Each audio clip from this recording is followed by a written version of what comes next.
What's up, everybody? Welcome back to the channel. I am back from the unknown, and today is March 1st, 2022, and the whole world is preparing for the release of The Batman this Friday, March 4th. Now, I was lucky enough to get early tickets to a screening on the 1st tonight at 7 p.m., which I am getting ready to go to as we speak, and I can't wait to share my immediate reactions with you all. Now, some of the things I am excited about, obviously, are the huge cast that's in this. We got, and the Rogues Gallery of Batman. So we have the Riddler, we have Catwoman, we have Penguin, we have other gangsters and mobsters in this. We have Batman and we have Alfred, and of course a slew of others along with Commissioner Gordon, anybody else that they want to throw at us. So this is a brand new Batman adventure that is being brought to the big screen, and I could not be more excited. I love going to see Batman movies, especially the early showings. There's a type of energy, again, with any midnight showing of a movie there is, but now that we've gone through some stuff the past few years, I can't tell you how excited I am to actually get back to the movie theaters and see, instead of a midnight release, an early release of a movie, and the energy is just up. I can't express how excited I am about this movie. I'm hoping that it's good. Let's just leave it at that. I'm hoping that it's good. I hope it doesn't suck. The reviews are saying this movie's going to be pretty decent. They're saying it's like way up here. If I set my sights down here, I'll be entertained. It's a long movie, almost 3 hours. So a lot can happen in 3 hours. So, that being said, I'm going to go see The Batman, and I'm going to let you know my immediate reactions afterwards. Wow. Just, wow.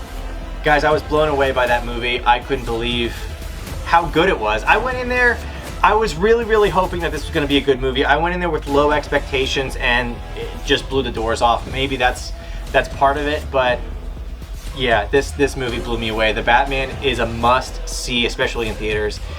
I thought I was just seeing the regular version, but it was the IMAX version, which maybe made it even better. If you get the chance, definitely see this thing in IMAX because, whoa.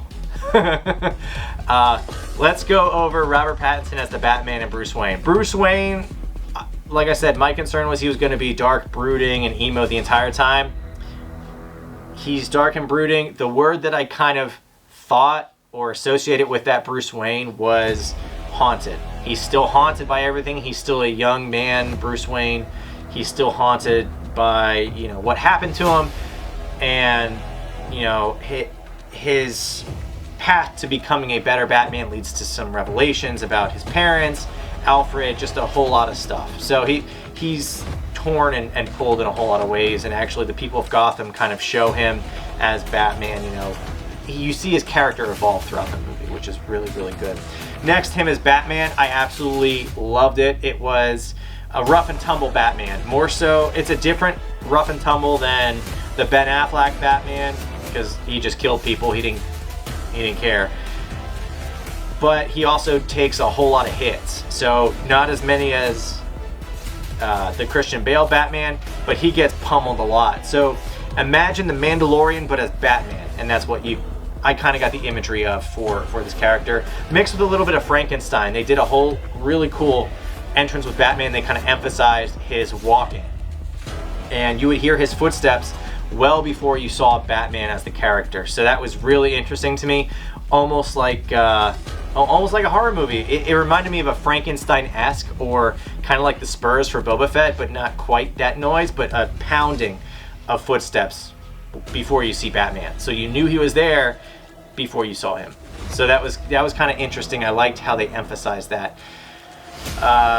It's a mixture of a crime movie like Seven, Zodiac. It's very dark. 100% it's not for kids. This is a dark movie. Don't take kids to see this because a lot of people die. It's very dark, and a lot of people get beat up in terrible, horrible ways and tortured in terrible, horrible ways. So it's not for the faint of heart. Let's go to Selena Kyle. I loved how they kind of emphasized. They didn't really emphasize it, but Catwoman is not a straight and narrow character, right? She starts off trying to do what she does for a reason. She's got an end goal in any job or anything that she goes after, and they kind of showed her in that light. Now she also tries to help people, and they also showed that. So so she's not a total criminal. She's got a reason for why she does things. Zoe Kravitz, I think, portrayed the character very well. She had short hair throughout this movie, which was how I envisioned an early Catwoman in the Batman universe. So that was really cool to see as well. Haven't seen that because every other Catwoman has had longer hair, except for Halle Berry. She had like a bob kind of, if I remember. I don't remember that Catwoman. I don't think anybody does, or they would want to. But she had the shortest hair out of any Catwoman that I've seen. But she did it. She had a really good performance, and her character evolved throughout the movie as well. The one that stole the show for me was the Penguin. Oh my God, Colin Farrell. He crushed it. He crushed it. If you didn't know that was Colin Farrell under all that makeup, it was phenomenal. Absolutely phenomenal. That was my standout, I guess, performance of the Penguin. That was phenomenal. I love Danny DeVito in a super dark way. This was the Penguin as like a mobster gangster guy. And I'm really excited to see where they take this character, which allegedly they're going to have a HBO show for the Penguin after this, so I'm really excited to see it. Kind of like how they did the Peacemaker for Suicide Squad. So really excited to see that. I can't wait to see where they take this further. So the Riddler was portrayed spot on. I absolutely loved it. He was scary, sad, horrifying. You could tell he had a lot of damage done at some point, but it leads him to this dark path. But the storyline they had for him and his plans, they were smart, they were clever. It was horrifying and brilliant at the same time.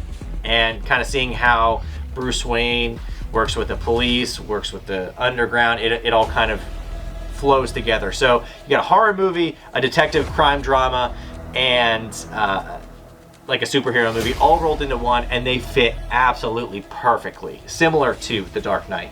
And that's probably why everyone's drawing so many conclusions to it. Lastly, I want to talk about the Batmobile, because I love different versions of the Batmobile. The 1989 Batman Batmobile is by far my favorite. It looks completely ridiculous, but it's awesome at the same time. This one looked like a muscle car. It was like, there's nothing really Batman-y about it. But let me tell you something. They hype it up so much that when you first see it on the big screen, you feel those engines. It's like you're right there, and it's actually terrifying how they present it. It's actually really, really scary. And it works because you're seeing it from the criminal's perspective when you first see it. And it's jarring. And they presented it perfectly, and now I love that Batmobile. I love the chase scene that you see the Penguin, thinking that he got Batman in. Everything about it. They set up Batman to almost look like Darth Vader, like an unrelenting force, like the Terminator. He's not going to stop until he gets what he wants. So it's awesome. Overall, a lot of people are saying this is right on par with The Dark Knight. I don't disagree with them, but I don't think it gets right to that level. I have The Dark Knight and Batman 89 very, very close together. This slides just below those two. It is an amazing, amazing film, an amazing, amazing Batman movie, and I think this is the detective Batman that we've all been yearning for as Batman fans. So I can't recommend this movie enough. I can't wait till I go see it again in theaters. And oh my God, I got to get a hold of that AMC Batman Cowl Popcorn Bowl thing, because I can't wait to see this again. Let me know in the comments down below. Did you already see this movie? Did you already like Batman? Were you going to see Batman? Let me know in the comments down below. And I am Batkerm. Hit that like button, hit that subscribe button, and I'll see you in the next one. Batkerm out. On vengeance.